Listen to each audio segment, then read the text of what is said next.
GoHighLevel Harris, the best affiliate on the planet. Now, I'm going to show you two examples of how we can use if-else statements in the automations. Now we're going on to higher tier automation stuff. If you can truly master if-else statements, your creativity of what you can do with automations, like 10x's. When you resell this to local businesses, they're going to think you're a genius, okay?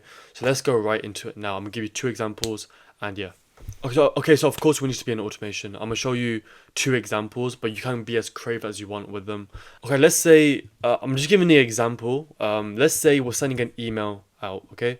Sending an email out, whatever, the subject can be whatever. So you can put your own trigger in. For example, a form is submitted.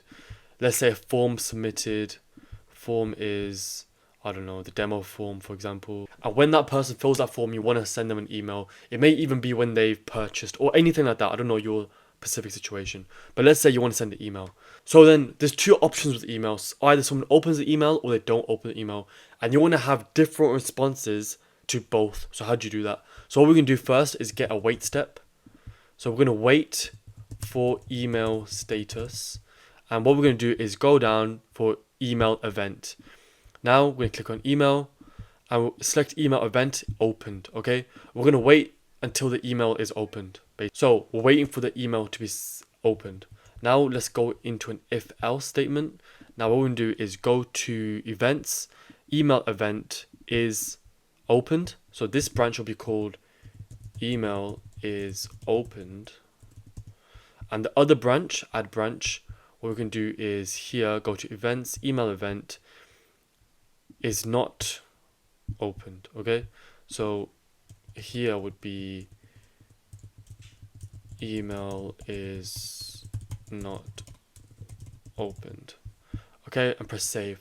So now we've got these three things. So the first one is GoHighLevel will go through and check, okay, is the email opened? And then it'll go down this route. If it's not open, it'll go down the middle route. And then if nothing happens at all, then it'll go down the right route. So let's say, for example, the email's opened and then you want to follow up with them and you want to send them an SMS, for example, and type whatever you want here, okay? And then if it's not opened, you'll want to email them and say, and follow up with them, just follow up. And then if nothing happens, which is impossible, but if in another situation, you just go down this route and you can do the same thing. So based on if someone's opened or not opened, we can send different messages basically. So that's one thing that you can do with if else condition. Okay, let's imagine in our email now, for a second example, we have trigger links. So this trigger link showed and paid, and let's add in the trigger link of home. Okay, we've got these two trigger links.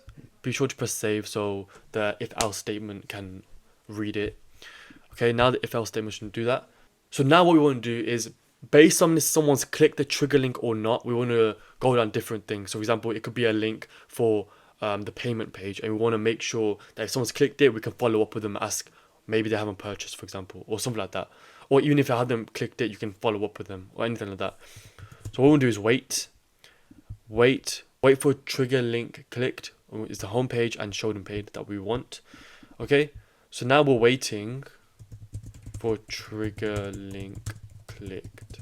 Okay, now we want an if else statement. Okay, so here we want to go to events, then trigger link clicked. Trigger link is our home page.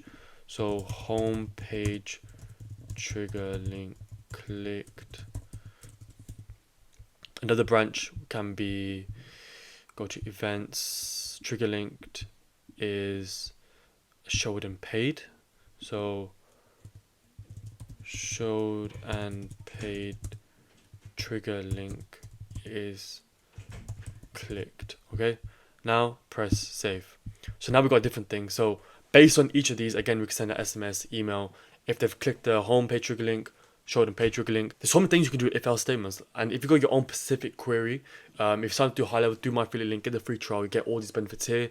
You can jump a one-on-one Zoom calls with me and ask me any questions you have. So be sure to sign up and get that one-on-one support, plus all the other 9 benefits. We also check if your contact is active in another workflow and then go off of that. If they are active in that workflow, if they're not, blah, blah, blah. Basically, this none section here is basically if they haven't clicked any of the trigger links, and you want to maybe repeat the email for whatever you want to do, tag them or anything like that. So that's how we can use if else statements in automation. If you've got any questions, let me know.